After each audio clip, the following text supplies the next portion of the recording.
ಕಡಿಮೆ ಸಿಬಿಲ್ ಸ್ಕೋರ್ ನಿಂದ ಸಾಲ ಕ್ರೆಡಿಟ್ ಕಾರ್ಡ್ ಅಪ್ಲಿಕೇಶನ್ ರಿಜೆಕ್ಟ್ ಆಗ್ತಾ ಇದೆಯಾ? ಇನ್ ಮುಂದೆ ಆಗಲ್ಲ. SBM Z ಕ್ರೆಡಿಟ್ ಕಾರ್ಡ್ ಬಳಸಿ ಈಸಿಯಾಗಿ ಕ್ರೆಡಿಟ್ ಸ್ಕೋರ್ ಅನ್ನ 750 ಗಿಂತ ಜಾಸ್ತಿ ಮಾಡ್ಕೋಬಹುದು. ಇದೊಂದು FD ಆಧಾರಿತ ಕಾರ್ಡ್. UPI ಬಳಸಿ ಕ್ರೆಡಿಟ್ ಕಾರ್ಡ್ ಬ್ಯಾಲೆನ್ಸ್ ಅನ್ನ ಖರ್ಚು ಮಾಡಬಹುದು. FD ಗೆ RBI ಗ್ಯಾರಂಟಿಯೊಂದಿಗೆ 7% ಇಂಟ್ರೆಸ್ಟ್ ಕೂಡ ಸಿಗುತ್ತೆ. 30 ದಿನದಲ್ಲೇ ಕ್ರೆಡಿಟ್ ಸ್ಕೋರ್ ನಲ್ಲಿ ಇಂಪ್ರೂವ್ಮೆಂಟ್ ಕೂಡ ನೋಡಬಹುದು. ಡಿಸ್ಕ್ರಿಪ್ಷನ್ ಹಾಗೂ ಪಿನ್ ಕಾಮೆಂಟ್ ನಲ್ಲಿರೋ ಲಿಂಕ್ ಮೂಲಕ Z ಆಪ್ ಡೌನ್ಲೋಡ್ ಮಾಡಿ. ಫ್ರಾನ್ಸ್ ಭಾರತ ಭರ್ಜರಿ ಆಟ. ಒಳಗೊಳಗೆ ಅಮೆರಿಕಾಗೆ ಗುನ್ನ.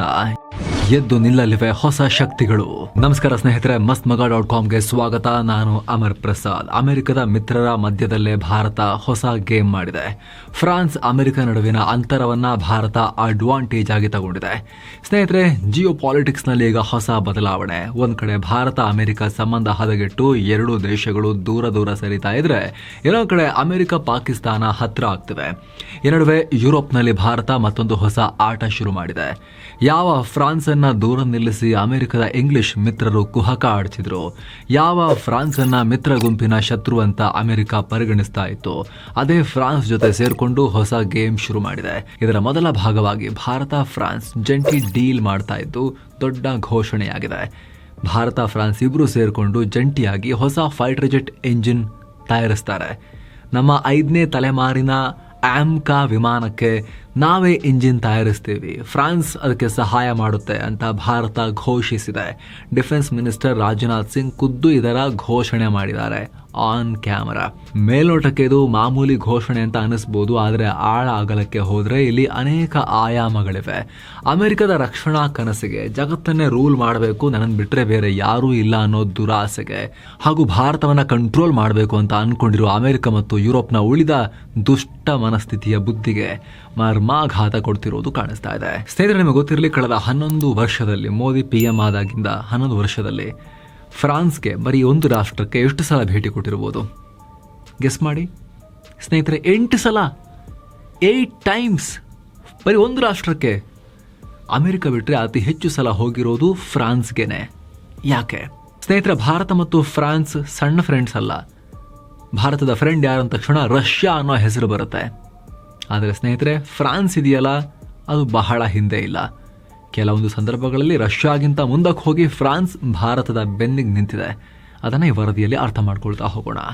ಭಾರತ ಫ್ರಾನ್ಸ್ ಇಂಜಿನ್ ಕ್ರಾಂತಿ. ಭಾರತದಿಂದ ಚಾಣಕ್ಯ ತಂತ್ರ. ಸ್ನೇಹಿತರೆ, ಅಮೆರಿಕ ಇಂಜಿನ್ ಕೊಡ್ತೀನಿ ಅಂತ ಹೇಳಿ 100 ಕೊಡ್ತೀನಿ ಅಂತ ಹೇಳಿ ಚೂರೇ ಹಾಕ್ತಾರಲ್ಲ ಮಕ್ಕಳಿಗೆ ಸ್ವೀಟ್ನ, ಆ ಥರ ಇಷ್ಟಿಷ್ಟೇ ಆ ಥರ ಒಂದೊಂದೇ ಇಂಜಿನ್ ಕೊಡ್ತಾ ಇದ್ದಾರೆ ಅವರು. ಒಂದೊಂದೇ ತುಂಬಾ ಡಿಲೇ ಮಾಡ್ತಿದ್ದಾರೆ.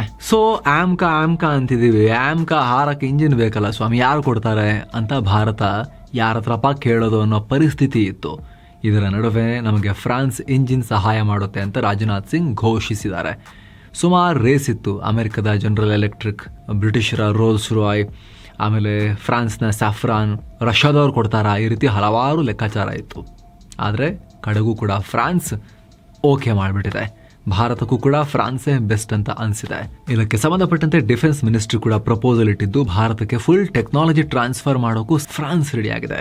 DRDO ಮತ್ತು ಫ್ರಾನ್ಸ್ನ ಸ್ಯಾಫ್ರಾನ್ ಸೇರ್ಕೊಂಡು ಮುಂದಿನ 10 ರಿಂದ 12 ವರ್ಷಗಳಲ್ಲಿ ಸ್ವದೇಶಿ ಜೆಟ್ ಎಂಜಿನ್ ತಯಾರಿಸೋಕೆ ಪ್ಲಾನ್ ಮಾಡ್ತಿದ್ದಾರೆ. ಇದರಲ್ಲಿ ಕಂಪ್ಲೀಟ್ ಟೆಕ್ನಾಲಜಿ, IPR ಟ್ರಾನ್ಸ್ಫರ್ ಅಂದ್ರೆ ಇಂಟೆಲೆಕ್ಚುಯಲ್ ಪ್ರಾಪರ್ಟಿ ರೈಟ್ಸ್, ಅದನ್ನ ಕೂಡ DRDOಗೆ ಸ್ಯಾಫ್ರಾನ್ ಟ್ರಾನ್ಸ್ಫರ್ ಮಾಡುತ್ತೆ. ಇದರಿಂದ ಭಾರತದಲ್ಲಿ ಫೈಟರ್ ಜೆಟ್ಗಳ ಪ್ರೊಡಕ್ಷನ್ಗೆ ಹೊಸ ವೇಗ ಸಿಗುತ್ತೆ. ಅಷ್ಟೇ ಅಲ್ಲ, ಇಬ್ರು ಸೇರಿ ಸುಮಾರು 110 ರಿಂದ 120 ಕಿಲೋ ಟನ್ ಅಂದ್ರೆ ಈಗಿರೋ ರಫೇಲ್ ವಿಮಾನದ ಎಂಜಿನ್ಗಿಂತಲೂ ಪವರ್ಫುಲ್ ಎಂಜಿನ್ ಅನ್ನ ರೆಡಿ ಮಾಡ್ತಾ ಇದ್ದಾರೆ. ಇದು ಆಮ್ಕಾದಿಂದ ತೇಜಸ್ ಅಪ್ಗ್ರೇಡೆಡ್ ವರ್ಷನ್ಗೂ ಕೂಡ ಇಂಜಿನ್ ಕೊರತೆಯನ್ನ ನೀಗಿಸೋ ಹೋಪ್ ಇದೆ. ಇನ್ನು ಸ್ನೇಹಿತರೆ, ವರದಿಯಲ್ಲಿ ಮುಂದುವರಿಯುವ ಮುನ್ನ 7 ಸ್ಯಾಂಡ್ಸ್ ಟೂರಿಸಂ ಕಂಪನಿ ಅಂಡಮಾನ್ಗೆ ಟ್ರಿಪ್ ಆಯೋಜಿಸಿದೆ. ಆಫರ್ ಪ್ರೈಸ್ ಕೇವಲ 48,700 ರೂಪಾಯಿ ಮಾತ್ರ. 4 ನೈಟ್ 5 ಡೇಸ್ ಟ್ರಿಪ್ ಇದು. ಈ ಪ್ಯಾಕೇಜ್ ಅಲ್ಲಿ ಫ್ಲೈಟ್ ಟಿಕೆಟ್ಸ್, 3 ಸ್ಟಾರ್ ಹೋಟೆಲ್ ನಲ್ಲಿ ಸ್ಟೇ, 3 ಹೊತ್ತು ಊಟ, cellular jail light and sound show, Havelock island tour, Baratang island tour, limestone cave, elephant beach tour, AC transport ವ್ಯವಸ್ಥೆ, ಪ್ರೈವೇಟ್ ಫೆರಿ ಟಿಕೆಟ್ಸ್ ಹಾಗೂ 24/7 Kannada tour manager ಸೌಲಭ್ಯ ಎಲ್ಲ ಇರುತ್ತೆ. ಹೊರಡೋ ದಿನ 24 ಅಕ್ಟೋಬರ್ 2025. ಕೆಲವೇ ಸೀಟುಗಳು ಲಭ್ಯ. ಆಸಕ್ತರು ಈ ನಂಬರ್ಗೆ ಕಾಲ್ ಮಾಡಿ ನಿಮ್ಮ ಸೀಟನ್ನ ಕೂಡ ಬುಕ್ ಮಾಡಿ. ಬನ್ನೀಗ ವರದಿಯಲ್ಲಿ ಮುಂದುವರಿಯೋಣ. ಅಮೆರಿಕಾಗೆ ಗುನ್ನ. ಸ್ನೇಹಿತರೆ, ಭಾರತ ಮತ್ತು ಅಮೆರಿಕ ನಡುವೆ ಟ್ಯಾರಿಫ್ ಕಾರಣಕ್ಕೆ ಕಂದಕ ಸೃಷ್ಟಿಯಾಗಿದೆ. ಇದರ ಪರಿಣಾಮ ಭವಿಷ್ಯದಲ್ಲೂ ಕೂಡ ಅಮೆರಿಕವನ್ನ ಭಾರತ ತುಂಬಾ ನಂಬೋಕೆ ಸಾಧ್ಯ ಆಗ್ತಾ ಇಲ್ಲ. ಅಮೆರಿಕದ ತಜ್ಞರೇ ಟ್ರಂಪ್ ಬೈತಿದ್ದಾರೆ. ಲಾಸ್ಟ್ 30 ವರ್ಷಗಳಲ್ಲಿ ರಿಪಬ್ಲಿಕನ್ ಡೆಮೊಕ್ರಾಟಿಕ್ ಎರಡೂ ಪಾರ್ಟಿಯ ಪ್ರೆಸಿಡೆಂಟ್ಗಳು ಕಷ್ಟಪಟ್ಟು ಭಾರತ ಅಮೆರಿಕ ಸಂಬಂಧವನ್ನ ಸರಿ ಮಾಡ್ತಾ ಬಂದಿದ್ರು, ನಂಬಿಕೆ ಗಳಿಸ್ಕೊಳ್ಳೋಕೆ ಪ್ರಯತ್ನ ಪಟ್ಟಿದ್ರು. ಎಂತ ಮೂರ್ಖತನ ಮಾಡಿದ್ರಿ ಟ್ರಂಪೇ, ಹಾಳು ಮಾಡ್ಬಿಟ್ರಲ್ಲ ಅಂತ. ಸೊ ಹೀಗಿರ್ಬೇಕಾದ್ರೆ ದೇಶದ ಭವಿಷ್ಯಕ್ಕೆ, ದೇಶದ ಭದ್ರತೆಗೆ ತುಂಬಾ ಇಂಪಾರ್ಟೆಂಟ್ ಆಗಿರೋ ಇಂಥ ಡೀಲ್ಗಳಲ್ಲಿ ಅಮೆರಿಕವನ್ನ ಭಾರತ ಹೆಂಗ್ ನಂಬೋದು? ಯಾಕಂದ್ರೆ ಫೈಟರ್ ಜೆಟ್ ಇಂಜಿನ್ ಸಣ್ಣ ವಿಚಾರ ಅಲ್ಲ, ಫ್ಯೂಚರ್ ನಲ್ಲೂ ಕೂಡ ಇದು ತುಂಬಾ ಇಂಪಾರ್ಟೆಂಟ್ ರೋಲ್ ನಿಭಾಯಿಸುತ್ತೆ. ಎಷ್ಟು ದಿನ ಇಂಜಿನ್ ವಿಚಾರದಲ್ಲಿ ತಾನೇ ಸೂಪರ್ ಪವರ್ ಅಂತಿದ್ದ ಅಮೆರಿಕ ಎಲ್ರಿಗೂ ತನ್ನ ವಿಮಾನಗಳನ್ನ ಮಾರ್ತಾ ಇತ್ತು. ರಷ್ಯಾ ಬಳಿ ತಾಕತ್ತಿದೆ, ಆದ್ರೆ ಅವರ ವಿಮಾನ ತಗೊಂಡ್ರೆ ಅಮೆರಿಕ ನಿರ್ಬಂಧ ಹೇರ್ತಾ ಇತ್ತು. ಜೊತೆಗೆ ಆಗ್ಲೇ ಹೇಳಿದ ಹಾಗೆ ಅಮೆರಿಕ ಭಾರತಕ್ಕೆ ಇಂಜಿನ್ ಕೊಡ್ತೀವಿ ಅಂತ ತುಂಬಾ ಆಟ ಆಡಿಸ್ತಾ ಇತ್ತು. ಈಗ ಫ್ರಾನ್ಸ್ ಮತ್ತು ಭಾರತಗಳು ಹೊಸ ಇಂಜಿನ್ ತಯಾರಿಸಿದ್ರೆ ಖಂಡಿತ ಅಮೆರಿಕದ ಆಟಕ್ಕೆ ಬೆಂಕಿ ಬೀಳುತ್ತೆ. ಮೊದಲಿಗೆ ಭಾರತಕ್ಕೆ ವಿಮಾನ ಮಾರಬೇಕು, F-35 ಮಾರಬೇಕು, ರಕ್ಷಣಾ ಕ್ಷೇತ್ರದಲ್ಲಿ ಎಲ್ಲ ಆರ್ಡರ್ಸ್ ತಾನೇ ಕಿತ್ಕೋಬೇಕು ಅಂತ ಆಟ ಆಡ್ತಾ ಇತ್ತು, ಕುಣಿತಾ ಇತ್ತು ಅಮೆರಿಕ. ಅದಕ್ಕೆ ಬಿಟ್ಟು ಬಿಡುತ್ತೆ. ಎರಡನೇದು, ಫ್ರಾನ್ಸ್ ಮತ್ತು ಭಾರತ ಒಟ್ಟು ಸೇರಿ ಮಾಸ್ ಪ್ರೊಡಕ್ಷನ್ ಶುರು ಮಾಡಿದ್ರೆ ದೊಡ್ಡ ಮಟ್ಟದಲ್ಲಿ ಯುದ್ಧ ವಿಮಾನಗಳ ತಯಾರಿಕೆ ಕೂಡ ಆಗುತ್ತೆ. ಇದರಿಂದ ಜಾಗತಿಕ ಫೈಟರ್ ಜೆಟ್ಗಳ ಮಾರ್ಕೆಟ್ ನಲ್ಲೂ ಕೂಡ ಭಾರತಕ್ಕೆ ದೊಡ್ಡ ಎಂಟ್ರಿ ಸಿಗುತ್ತೆ. ಯಾಕಂದ್ರೆ ಫ್ರಾನ್ಸ್ ರಫೈಲ್ ನಿಂದ ಮಿರಾಜ್ ತನಕ ಸಾಕಷ್ಟು ವರ್ಲ್ಡ್ ಕ್ಲಾಸ್ ಮಿಲಿಟರಿ ಎಕ್ವಿಪ್ಮೆಂಟ್ ಮತ್ತು ಜೆಟ್ ಗಳನ್ನ ಮಾಡಿರೋ ರಾಷ್ಟ್ರ. ಸೊ ಅಂತ ಜೆಟ್ ಗಳಲ್ಲಿ ಬಳಕೆಯಾಗೋ ಕ್ವಾಲಿಟಿಯ ಇಂಜಿನ್ಸ್ ನಮ್ಮಲ್ಲೇ ಪ್ರೊಡ್ಯೂಸ್ ಆದ್ರೆ, ನಮಗೆ ಟೆಕ್ನಾಲಜಿ ಸಿಕ್ಕಿದ್ರೆ ಅದರಿಂದ ನಾವು ಎಷ್ಟಾದ್ರೂ ಜೆಟ್ಗಳನ್ನ ನಿರ್ಮಾಣ ಮಾಡ್ಕೊಳ್ಳೋ ಸಾಮರ್ಥ್ಯ ನಮಗಿದೆ, ಇಂಜಿನ್ ಒಂದು ಕರೆಕ್ಟ್ ಆಗಿ ಸಿಕ್ಕಿದ್ರೆ. ಜೊತೆಗೆ ರಷ್ಯಾ ಹತ್ರ ತಗೊಂಡ್ರೆ ಅಮೆರಿಕ ಹಾರಾಡಬಹುದು, ಆದ್ರೆ ನ್ಯಾಟೋ ಮೆಂಬರ್ ಫ್ರಾನ್ಸ್ ಹತ್ರ ತಗೊಂಡ್ರೆ ಅಮೆರಿಕ ಏನೂ ಮಾಡಕ್ಕಾಗಲ್ಲ, ಕೈ ಹೆಸ್ಕೊಳ್ಬೇಕಾಗತ್ತೆ. ಇದೇ ಕಾರಣಕ್ಕೆ ಫ್ರಾನ್ಸ್ ಮತ್ತು ಭಾರತದ ಸ್ನೇಹ ತುಂಬಾ ವಿಶೇಷ. ಈ ಫ್ರಾನ್ಸ್ ಇದೆಯಲ್ಲ, ಯುರೋಪ್ ನಲ್ಲಿ ಒಂದು ರೀತಿ interesting country. Britain, Germany, Switzerland, Australia, Canada ತರ ಇವರು ಅಮೆರಿಕಾಗೆ ಪೂರ್ತಿ ಗುಲಾಮರ ತರ ಬಾಳಲ್ಲ.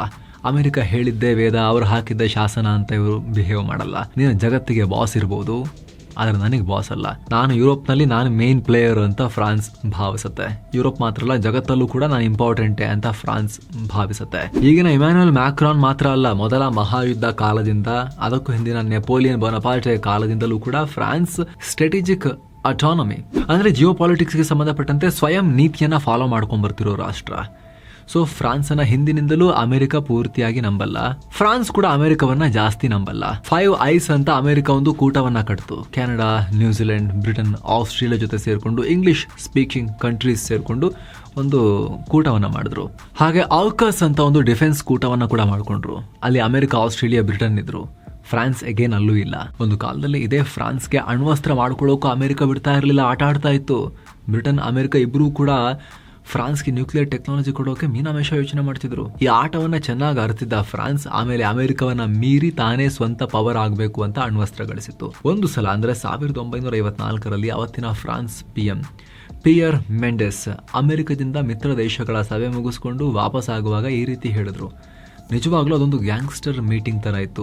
ಟೇಬಲ್ ಮೇಲೆ ಬಂದೂಕ್ ಇಡ್ತಾ ಇದ್ರು. ಸೊ ಅಂತ ಮೀಟಿಂಗ್ ಅಲ್ಲಿ ನಿಮ್ಮ ಹತ್ರ ಏನಾದ್ರು ಬಂದೂಕ್ ಇಲ್ಲ ಅಂದ್ರೆ ನೀವು ಗ್ಯಾಂಗ್ಸ್ಟರು ಅಲ್ಲ, ನಿಮ್ಮ ಹತ್ರ ಏನು ಪವರೂ ಇಲ್ಲ. ಸೊ ಫ್ರಾನ್ಸ್ ಅಣ್ವಸ್ತ್ರ ರಾಷ್ಟ್ರ ಆಗ್ಲೇಬೇಕು, ಇಲ್ಲಾಂದ್ರೆ ವೀಕ್ ಆಗ್ಬಿಡ್ತೀವಿ ಅಂತ ಫ್ರಾನ್ಸ್ ಇದನ್ನ ಪ್ರತಿಷ್ಠೆಯಾಗಿ ತಗೊಳ್ತು. ಸೊ ಅದಾದ್ಮೇಲೆ 1960ರಲ್ಲಿ ಅಂದ್ರೆ ಜಸ್ಟ್ 6 ವರ್ಷದಲ್ಲಿ ಅವರು ಅಣ್ವಸ್ತ್ರದ ಪರೀಕ್ಷೆ ಮಾಡಿದ್ರು. ಅಷ್ಟು ಸ್ವಾವಲಂಬನೆ ಕಡೆ ತುಂಬಾ ಫೋಕಸ್ ಇಟ್ಕೊಂಡಿರೋ ಜನ ಅವರು. ಅಷ್ಟು ಮಾತ್ರ ಅಲ್ಲ, ಇವತ್ತಿಗೂ ಕೂಡ ಯುರೋಪ್ ನಲ್ಲಿ ಪ್ರಭಾವ ಬೀರೋಕೆ ಫ್ರಾನ್ಸ್ ಮತ್ತು ಅಮೆರಿಕ ನಡುವೆ ರೇಸ್ ಇರುತ್ತೆ. ನೀವು ಅಲ್ಲಿಂದ ಬಂದು ಇಲ್ಲೇನು ಪ್ರಭಾವ ಇರೋದು, ನಾವು ಇಲ್ಲಿದೀವಲ್ಲ ಲೋಕಲ್ ಬಿಗ್ ಡ್ಯಾಡಿ ಅಂತ ಫ್ರಾನ್ಸ್ ಬಿಹೇವ್ ಮಾಡುತ್ತೆ. ಟ್ರಂಪ್ ಯುರೋಪಿಗೆ ಭದ್ರತೆ ಕೊಡಲ್ಲ, ನಿಮಗೆ ನಾನೇ ಯಾಕೆ ಸೆಕ್ಯೂರಿಟಿ ಕೊಡಬೇಕು, ನೀವು ಡಿಫೆನ್ಸಿಗೆ ಖರ್ಚೆ ಮಾಡಲ್ಲ, ನಿಮಗೆ ಹಂಗೂ ನಾನೇ ನ್ಯಾಟೋದ ಸೇನೆ ಕಳಿಸಿ ನಾನೇ ಕಾಂಟ್ರಿಬ್ಯೂಟ್ ಮಾಡಿ ನಿಮಗೆ ಪ್ರೊಟೆಕ್ಷನ್ ಕೊಡಬೇಕು ಅಂತ ಹೇಳಿದ್ರೆ ಯುರೋಪ್ನವರಿಗೆ ವರ್ಷಕ್ಕೊಂದ್ಸಲಿ ಬಿಲ್ ಕಳಿಸ್ತೀನಿ, ಬಿಲ್ ಪೇ ಮಾಡಿ ಅಂತ ಹೇಳಿ ಧಮಕಿ ಹಾಕಿದ್ರು ಟ್ರಂಪ್. ಆ ಟೈಮ್ನಲ್ಲಿ ಯುರೋಪಿಗೆ ಮ್ಯಾಕ್ರಾನ್ ಮುಂದೆ ಬಂದು ಹೇಳಿದ್ರು, ಫ್ರಾನ್ಸ್ ಮುಂದೆ ಬಂದು ಹೇಳ್ತು, ಯುರೋಪ್ ಭಯ ಪಡೋದು ಬೇಡ, ಫ್ರಾನ್ಸ್ನ ರಫೈಲ್ ಮತ್ತು ಫ್ರಾನ್ಸ್ನ ಅಣ್ವಸ್ತ್ರಗಳು ಯುರೋಪನ್ನ ಕಾಯ್ತವೆ ಅಂತ ಹೇಳಿ ಘೋಷಿಸಿದ್ರು ಮ್ಯಾಕ್ರಾನ್. ಸ್ನೇಹಿತರೆ, ಫ್ರಾನ್ಸ್ ದೊಡ್ಡ ಡಿಫೆನ್ಸ್ ಇಂಡಸ್ಟ್ರಿ, ಅವರ ಹತ್ರ ಎಲ್ಲ ಇದೆ. ಆದ್ರೆ ದಿನ ಅಮೆರಿಕದ ಕಂಪನಿಗಳು ಮತ್ತು ಅಮೆರಿಕದ ಡೀಪ್ ಸ್ಟೇಟ್ ಜಾಸ್ತಿ ಬೆಳೆಯಕ್ ಬಿಡಲ್ಲ. ರಫೈಲ್ ಜೆಟ್ ಕೆಳಗ್ ಬಿತ್ತು ಅಂತ ಭಾರತದ ವಿರುದ್ಧ ಅಪಪ್ರಚಾರ ಮಾಡೋದ್ರ ಹಿಂದೆ ಕೂಡ ಇದೇ ಉದ್ದೇಶ ಇದೆ ಅಮೆರಿಕಗೆ. ಅವರಿಗೆ ಫ್ರಾನ್ಸ್ ಡಿಫೆನ್ಸ್ ನಲ್ಲಿ ಪಕ್ಕದಲ್ಲಿರೋ ದೊಡ್ಡ ಪ್ರತಿಸ್ಪರ್ಧಿ, ಸಾಮಾನ್ಯ ಅಲ್ಲ. ಯಾಕಂದ್ರೆ ಅಮೆರಿಕ ಕೂಡ ಒಳಗಡೆ ಬಿಡಿಭಾಗಗಳಿಗೆ ಜಗತ್ತಿನ ಮುಂದೆ ಅಂಗಲಾಚುತ್ತೆ. ಆದ್ರೆ ಫ್ರಾನ್ಸ್ನವರು ಯಾರನ್ನೂ ಕೇಳಲ್ಲ. ಫ್ರಾನ್ಸ್ ಹೆಂಗೆ ಅಂತ ಹೇಳಿದ್ರೆ ಡಿಫೆನ್ಸ್ನಲ್ಲಿ ಕಂಪ್ಲೀಟ್ ಸ್ವಾವಲಂಬನೆ ಬೇಕು ಅಂತ. ಅವರು ಕಂಪ್ಲೀಟ್ ಎಲ್ಲ ಅದಕ್ಕೆ ಬೇಕಾಗಿರೋ ಎಲ್ಲ ಮುಖ್ಯ ಭಾಗಗಳನ್ನು, ಇಂಜಿನಿಂದ ಹಿಡಿದು ಬಾಡಿಯಿಂದ ಹಿಡಿದು ಒಳಗೆ ಬಳಸೋ ಇಕ್ವಿಪ್ಮೆಂಟ್, ಸಾಫ್ಟ್ವೇರ್ ಎಲ್ಲವೂ ಇಲ್ಲೇ ಆಗಬೇಕು, ಫ್ರಾನ್ಸ್ ಒಳಗೇನೆ ಆಗಬೇಕು ಅಂತ ಬಯಸ್ತಾರೆ. ಯಾರ ಮೇಲೂ ಡಿಪೆಂಡ್ ಆಗಲ್ಲ ಡಿಫೆನ್ಸಲ್ಲಿ ಅವರು. ಹಾಗಾಗಿ ಅಮೆರಿಕಕ್ಕೆ ಸಿಕ್ಕಾಪಟ್ಟೆ ಊರಿ ಫ್ರಾನ್ಸ್ ಕಂಡ್ರೆ. ಸೊ ಇಂಥ ಫ್ರಾನ್ಸ್ ನಮಗೆ ಮುಂಚಿನಿಂದಲೂ ರಷ್ಯಾ ಬಿಟ್ರೆ ಅತಿ ದೊಡ್ಡ ಡಿಫೆನ್ಸ್ ಪಾರ್ಟ್ನರ್ ಫ್ರಾನ್ಸ್.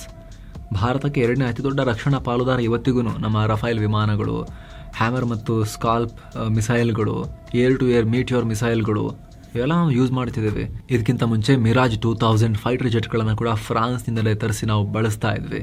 ಈಗ ಇವುಗಳ ಸಾಲಿಗೆ ಇಂಜಿನ್ ಕೂಡ ಸೇರಿಕೊಂಡ್ರೆ, ಅವ್ರು ನಮಗೆ ಇಂಜಿನ್ ಟೆಕ್ನಾಲಜಿ ಕೊಡ್ತೀವಿ ಅಂತ ಮುಂದೆ ಬಂದರೆ ಈ ಸಂಬಂಧ ಇನ್ನಷ್ಟು ಗಟ್ಟಿಯಾಗುತ್ತೆ. ರಷ್ಯಾಗಿಂತಲೂ ಬೆಸ್ಟ್ ಗೆಳೆಯ ಅಂತ ಅನಿಸ್ಕೋಬಹುದು ಫ್ರಾನ್ಸ್, ಯಾಕಂದ್ರೆ ಅಷ್ಟು ಇಂಪಾರ್ಟೆಂಟ್ ಇದು, ಹಂಗೆ ಯಾರು ಕೊಡೋದಿಲ್ಲ ಟೆಕ್ನಾಲಜಿ. ಜೊತೆಗೆ ಲಾಸ್ಟ್ ಟೈಮ್ ಎಂಥ ಸೀನ್ ಕ್ರಿಯೇಟ್ ಆಗಿತ್ತು, ರಿಪಬ್ಲಿಕ್ ಡೇಗೆ ಗೆಸ್ಟ್ ಆಗಿ ಕರೆದಾಗ ಅಮೆರಿಕ ಕೈ ಕೊಟ್ಟಾಗ ಅಂತ ನೀವು ನೋಡಿರ್ಬೋದು. ಅಮೆರಿಕದ ಅಧ್ಯಕ್ಷ ರಿಪಬ್ಲಿಕ್ ಡೇ ಗೆಸ್ಟ್ ಆಗಿ ಬರ್ತಾರೆ ಅಂತ ಘೋಷಿಸ್ಕೊಂಡಿದ್ದೀವಿ, ಡೇಟ್ ಹತ್ತಿರ ಬಂದ್ಬಿಟ್ಟಿದೆ, ಸಡನ್ ಆಗಿ ಬರಲ್ಲ ಅಂತ ಹೇಳಿಬಿಡ್ಬೇಕಾ ಅಮೆರಿಕದ ಅಧ್ಯಕ್ಷ. ಆ ಟೈಮ್ನಲ್ಲಿ ಮುಖಭಂಗ ಆಗ್ತಿತ್ತು ಭಾರತಕ್ಕೆ, ಗೆಸ್ಟೇ ಇಲ್ಲದೆ ರಿಪಬ್ಲಿಕ್ ಡೇ ಮಾಡಬೇಕಾಗ್ತಿತ್ತು ಪರೇಡ್, ಚೀಫ್ ಗೆಸ್ಟ್ ಇಲ್ಲದೆ. ಅಂಥ ಟೈಮ್ನಲ್ಲಿ ಪದೇ ಪದೇ ಈ ಹಿಂದೆ ಬಂದಿದ್ರೂ ಕೂಡ ಲಾಸ್ಟ್ ಮೂಮೆಂಟ್ನಲ್ಲಿ ಅವ್ರು ಬಂದಿಲ್ಲ ಅಂತ ಹೇಳಿ ಇವರಿಗೆ ಇನ್ವಿಟೇಷನ್ ಕೊಟ್ಟರು ಕೂಡ ಅವ್ರಿಗೆ ಕೇಳಿದ್ರು, ಆಮೇಲೆ ಈ ಲಾಸ್ಟ್ ಮೂಮೆಂಟ್ ನಮಗೆ ಹೇಳ್ತಿದ್ದಾರೆ ಅಂತ ಏನು ಬೇಜಾರು ಮಾಡ್ಕೊಂಡಿಲ್ಲ ಫ್ರಾನ್ಸ್. ಖುಷಿಯಿಂದ ಒಪ್ಕೊಂಡು ಮ್ಯಾಕ್ರಾನ್ ಬಂದುಬಿಟ್ರು, ಸೀದಾ ಕಡೆಗಳಿಗೆ ಕರೆದ್ರು ಕೂಡ ಬಂದರು. ಆ ರಿಪಬ್ಲಿಕ್ ಡೇ ಇವೆಂಟನ್ನು ಅದಕ್ಕೊಂದು ಶೋಭೆ ತಂದರು ಮ್ಯಾಕ್ರಾನ್. ಸೊ ಇಷ್ಟು ಇಂಪಾರ್ಟೆಂಟ್ ಗೆಳೆತನ ಇದೆ ಭಾರತ ಮತ್ತು ಫ್ರಾನ್ಸ್ ನಡುವೆ. ಸೊ ಈ ಎರಡು ದೊಡ್ಡ ರಾಷ್ಟ್ರಗಳು ತುಂಬ ವೇಗವಾಗಿ ಬೆಳೀತಿರೋ ಭಾರತ ಮತ್ತು ಆಲ್ರೆಡಿ ಸೂಪರ್ ಪವರ್ ಆಗಿರೋ ಫ್ರಾನ್ಸ್ ಒಟ್ಟಾಗ್ತಿರೋದು. ಅದರಲ್ಲೂ ಅಮೆರಿಕದ ಬಿಗ್ ಡ್ಯಾಡಿ ಬಿಹೇವಿಯರ್ನ ಒಪ್ಪಲ್ಲ, ನಾವು ಇಂಡಿಪೆಂಡೆಂಟ್ ಸಾರ್ವಭೌಮ ಕಂಟ್ರೀಸ್ ಅಂತ ಮೈಂಡ್ ಸೆಟ್ ಹೊಂದಿರೋ ರಾಷ್ಟ್ರಗಳು ಒಂದಾಗ್ತಿರೋದು. ಗ್ಲೋಬಲಿ ಜಿಯೋ ಪಾಲಿಟಿಕ್ಸ್ನಲ್ಲಿ ಅಮೆರಿಕದ ನಾನೊಬ್ಬನೇ ಸುಪ್ರೀಂ ಪವರ್ ಅನ್ನೋ ಬಿಹೇವಿಯರ್ಗೆ ಹೊಡೆತ ಕೊಡುತ್ತೆ. ಜಗತ್ತು ಮಲ್ಟಿ ಅಲೈನ್ಮೆಂಟ್ ಕಡೆಗೆ ಜಾಸ್ತಿ ಹೋಗ್ತಾ ಇದೆ. ಮಲ್ಟಿ ಪೋಲಾರ್ ವರ್ಲ್ಡ್ ಇದು. ಕೇವಲ ಮುಂಚೆ ಬೈಪೋಲಾರ್ ಇತ್ತು, ಒಂದು ಕಡೆ ಸೋವಿಯತ್ ಯೂನಿಯನ್ ಮತ್ತೊಂದು ಕಡೆ USA, ಎರಡೇ ಧ್ರುವಗಳಿದ್ವು. ಅದಾದಮೇಲೆ ಸೋವಿಯತ್ ಪತನ ಆದಮೇಲೆ ಇಡೀ ಜಗತ್ತಿಗೆ ಒಂದೇ ಧ್ರುವ ಪ್ರದೇಶ ಇರೋದು, ಅಮೆರಿಕ ಮಾತ್ರ, ಅದ್ರ ಸುತ್ತ ಎಲ್ಲರೂ ಕೂಡ ಸುತ್ತಬೇಕು ಅನ್ನೋ ಬಿಹೇವಿಯರನ್ನು ಒಡೆದು ಹಾಕ್ತಿದ್ದಾರೆ. ಅದಕ್ಕೇನೆ ಹೊಡಿತಾ ಇದ್ದಾರೆ ಭಾರತ ಮತ್ತು ಫ್ರಾನ್ಸ್. ಆ ಕಡೆ ಚೀನಾನೂ ಹೊಡಿತಿದೆ, ಬಟ್ ಭಾರತ ಫ್ರಾನ್ಸ್ನ ಈ ನಡೆ ಇದೆಯಲ್ಲ, ಸೊ ಮಲ್ಟಿ ಅಲೈನ್ಮೆಂಟ್ಗೆ ಇದು ಬಹುಧ್ರುವೀಯ ಜಗತ್ತು, ಮಲ್ಟಿ ಪೋಲಾರ್ ವರ್ಲ್ಡ್ ಅನ್ನೋ ಒಂದು ಮೆಸೇಜ್ ಏನಿದೆ ಅದು ಜಗತ್ತಿಗೆ ಕೊಡೋಕ್ಕೆ ಇನ್ನಷ್ಟು ಹೆಲ್ಪ್ ಮಾಡುತ್ತೆ. ಇದಕ್ಕೆ ಸಂಬಂಧಪಟ್ಟಂತೆ ನಿಮ್ಮ ಒಪಿನಿಯನ್ ಕಾಮೆಂಟ್ ಮಾಡಿ ತಿಳಿಸಿ. ಮತ್ತೆ ಭೇಟಿ ಆಗ್ತಿರೋಣ. ನಮಸ್ತೆ.